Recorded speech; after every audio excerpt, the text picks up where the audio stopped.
Good afternoon. Thank you for joining me today. My name is Diana Draper. I'm the Director of Financial Aid here at the university, and I look forward to spending the afternoon with you today. I'm looking forward to picking up where we first met, which was orientation, to give you some idea as to kind of what the expectation should be, next steps that you should expect from the office and for your student now that you're almost 3/4 of the way through that first year. So we have an agenda for you just to kind of keep us on track. We'll talk a little bit about the key financial aid policy reminders, things you've experienced, things you'll expect, satisfactory academic progress, or what we call as SAP in our office. We'll remind you of the renewal deadlines, the application assistance that our office provides, how to contact our office, and then at the end we'll have questions and answers. So as a reminder, the Office of Financial Aid communicates directly with students via our university email system. So we send emails regularly to students with reminders, with information updates, and those will go directly to their student email. Please keep in mind that we are in full swing of application renewal time and that students must reapply for financial aid every year. The aid that we offered is offered for 1 year only, and the application deadline is April 15th. Don't worry, we remind you of this again in the future. Financial aid does not process during the first and last week of each month. This allows the Office of Financial Aid an opportunity to reconcile accounts with the U.S. Department of Education as required under federal regulation. So we do process aid regularly, but we do have to shut down for periods of reconciliation.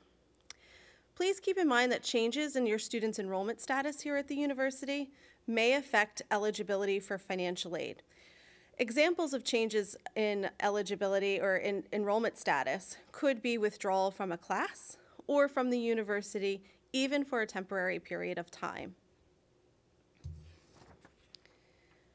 When you contact the Office of Financial Aid, if you have contacted the Office of Financial Aid, you'll know we ask for 3 key items, which is your student's name, their ID number, and your proxy passphrase.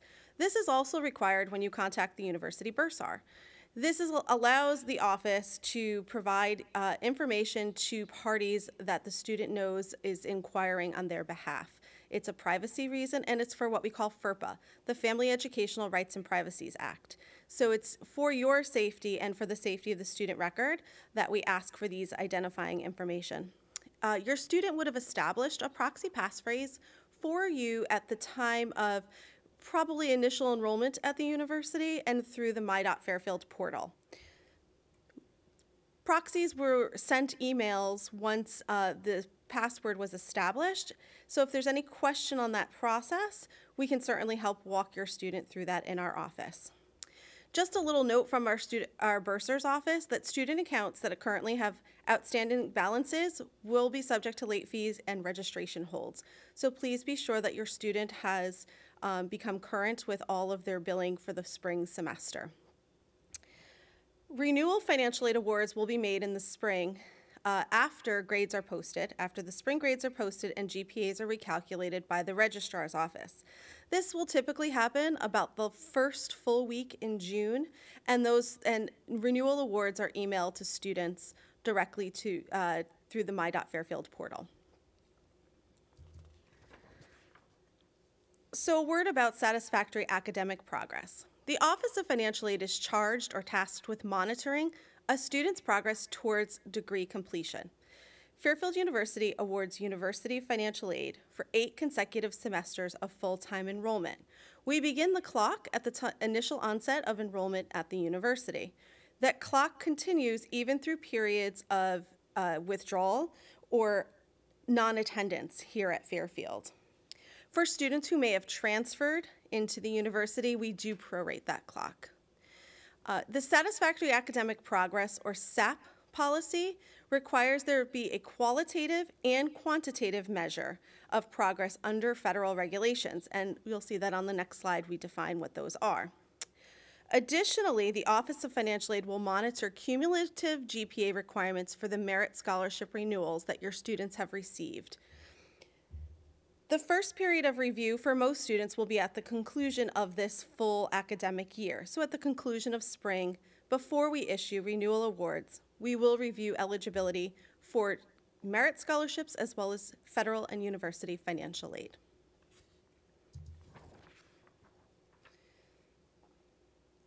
So here are some of the standards that we look at in measuring SAP. For merit scholarships, the cumulative GPA required varies based on the level of scholarship. A scholarship GPA was included in the initial offer letter, which was sent from the Office of Undergraduate Admissions. If you have any questions as a parent on what the GPA requirement would be, please feel free to contact our office. We'll be more than happy to remind you of that. Federal SAP standards are defined along the same lines as in the academic catalog. So for first to second year students, we require that they have a cumulative GPA of a 1.9. The same is for second to third year students. And then from third year on, it's a required 2.0 GPA. We do measure what we call pace of enrollment, and that is our quantitative measure. And that's where students are required to complete 67% of the classes they attempt. Additionally, we measure what we call maximum time frame. A student is expected to graduate within 150% of their program length. So for a full-time undergraduate, it's within 6 years. These are all required definitions under the Department of Education's regulations regarding eligibility for financial aid, and that's how we apply them here at the university. So we have a deadline, a timeline for you as parents to kind of be aware of, because the notifications that we send to the students won't be addressed to you, the parent, and we are unable, due to FERPA regulations, to discuss grades with parents. Even if you've signed a FERPA release, they're not available to the Office of Financial Aid. So we won't be contacting you directly, we will be contacting the student. So in June, that early June period, we will make SAP notifications available to students via email, and we will mail a letter home. So you can expect a hard copy letter sent from the office to your student. We give the student until July 1st to submit an appeal. Students are eligible to appeal our decision or our notification of non-renewal of aid based on extenuating circumstances. We ask that those appeals be submitted by July 1st. And then by August 1, you can expect a decision also be emailed to your students, whether the aid was reinstated or whether they are on a semester of probation without financial aid. When a student is not making satisfactory academic progress for federal aid purposes, we are required to collect an academic plan from the student. That plan will outline and demonstrate the steps that the student will take in order to maintain or regain eligibility for financial aid. Steps such as seeking tutoring, maybe going to the writing center, maybe having, working on a schedule or a planner so that they can stay on task. That plan will be designed by the student, but does require to be signed off by the assistant deans in their respective schools.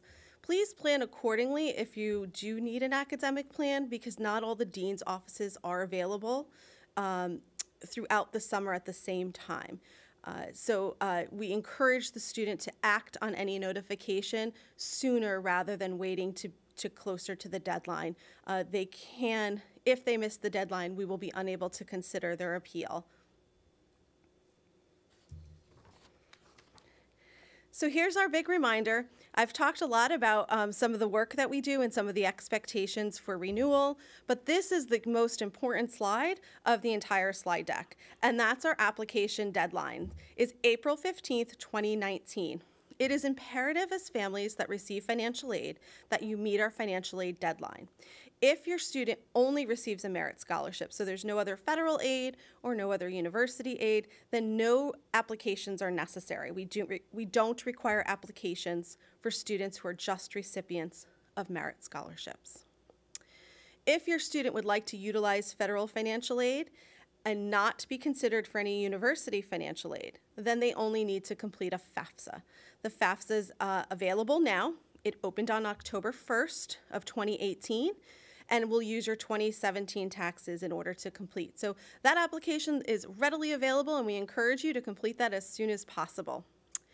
If your student would like to apply for or be considered for not only federal aid but also need-based university grants, then both the FAFSA and the CSS profile are required to be submitted to our office by April 15th of 2019, and there are no exceptions to this deadline. University aid is awarded on a first-come, first-served basis, and students who meet the deadline will be awarded their university aid eligibility based on their level of need. Students who miss the deadline are put on a wait list, and we determine eligibility for waitlisted aid not until sometime in late August and sometimes as late as September. So it's excuse me, imperative that you meet that deadline in order to be considered. The Office of Financial Aid will provide application assistance at any time up until that April 15th deadline.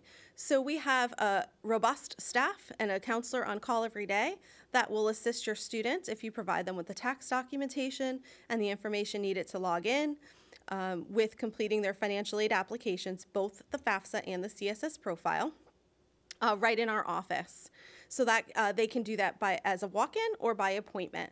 And we encourage them to use our office to provide that assistance if they need it. We do, as many of you may have experienced, complete what we call a process of verification. Verification allows us to compare the application data to the tax data that is used to complete those applications. Many of you also experienced the need to collect a tax transcript from the IRS in the past, and we are happy to report that the Department of Education has softened up on those verification guidelines. So they allow the office to collect copies of the 2017 tax returns in almost all instances. What that means for you is you don't have to find the login information for the IRS or send in that 4508T in order to obtain a tax transcript from the IRS. We will let you know if we want that information directly from the IRS. Okay? Verification requests are emailed to students, so it's really important that the student checks their student university email during the summer, and I know how challenging that is to continue to stay connected, but it's important because we will send reminder emails and request those documents via email to the student. We will send a paper notification as well. We just make several attempts first via email, and if we find we're not really getting a response, we'll send a notice to the home address. But remember, all of the mail goes addressed to the student, to the home address. And the verification documents are due in the office by August 1st, but we again encourage you to submit them to us as soon as possible. It is important because verification can take up to 8 weeks, and once we receive the initial documentation, it may require additional information to be submitted to the office. So it's an ongoing process. It's a process that I imagine many are not thrilled with, but it's something that allows us to ensure that our university aid is awarded to students that demonstrate need.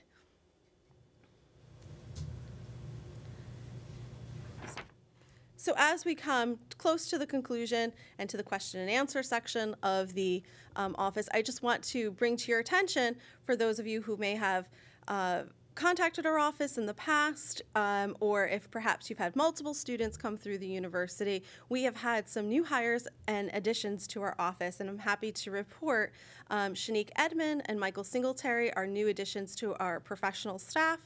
They are new assistant directors in our office, and that's exciting. We have some new graduate assistants, so we have a multitude of staff available to help you.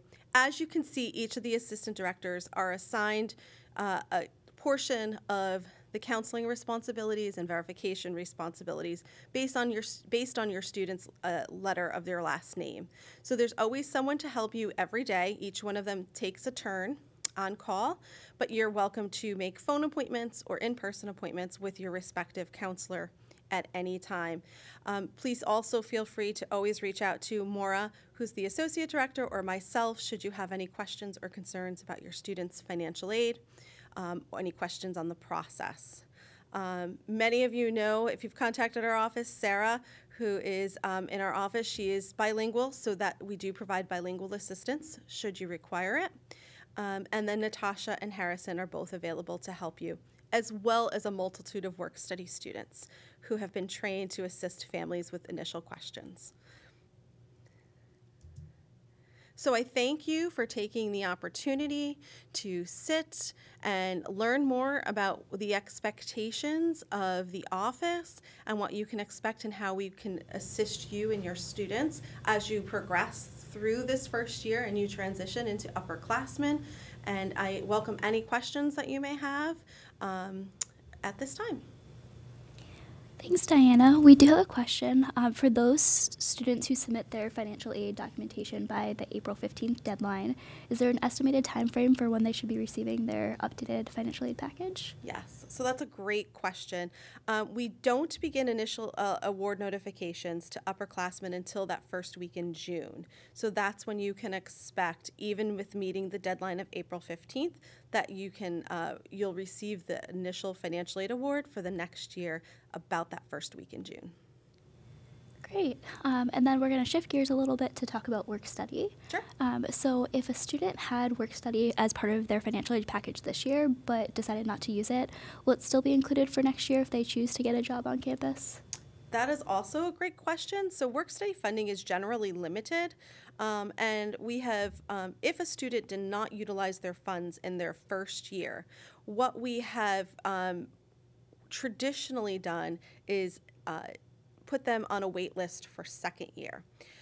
We have received an increased funding from the Department of Education and work study funds, so we'd be happy to include that in your student's package for the second year, although it might not be part of the initial package that is received in June. You can have your student contact the office if they're interested in working, and we can determine if they're eligible. Great. One more question about work study is how does a student go about finding a work study job on campus? Great question. Work study jobs are ebb and flow. We have a large contingency of offices that hire in the summer. We make available to students who have been awarded work study the portal has a work study worklet. So again, families, parents who might be listening, that might not be familiar to you, but your students know when they go into the my.fairfield portal, they can search in the search bar federal work study.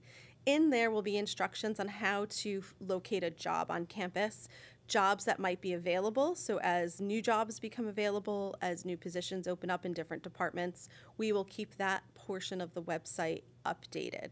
So it's interactive. The student can then apply for the job. They can upload a resume if they have one, although it's not required. They can indicate that special interests or skills they may have. So if they are an Excel whiz and they're looking for someone in the bursar's office, that might be a key strength that they want to highlight on the application. So it's an interactive job listing available through the portal. Great. And the last question that we currently have submitted is, does the Office of Financial Aid do any type of loan counseling? Can you help students figure out what loans would be appropriate for their circumstances? That's a great question. So the staff in the Office of Financial Aid are not certified financial planners. So we don't necessarily counsel students on the right loan that may be for them. I have found over the years that personal finances are just that. They're very personal, and everyone's experience or willingness to participate in a different type of loan or the types of loan available will vary based on that. So what we do is we can provide you with resources where you can seek out loan lists or things that we will give you clues on things you should look for, like what does it mean when a loan doesn't require payments while you're in school? Well, that means that you'll have accrued interest. And what does that accrued interest look like? So we'll point you to loan calculators. We'll help you decipher the terms and the terminology. We do work with a program called Elm Select, which is a private lending organization. It basically allows lenders to put their products, and then as parents and students, you can compare products. So loans that require payment while in school, loans that don't, fixed interest rates versus variable interest rate loans. So that's what we generally refer our students to when we need counseling, but we certainly can help them decipher some of the terminology, which may be confusing for them. Great. So that is the last question that we have for today. Do you mind just putting your contact information back up in case anybody wants to email? But all right. So that's also available on our website as well. So you can link to any of the staff right through our website. Thank you.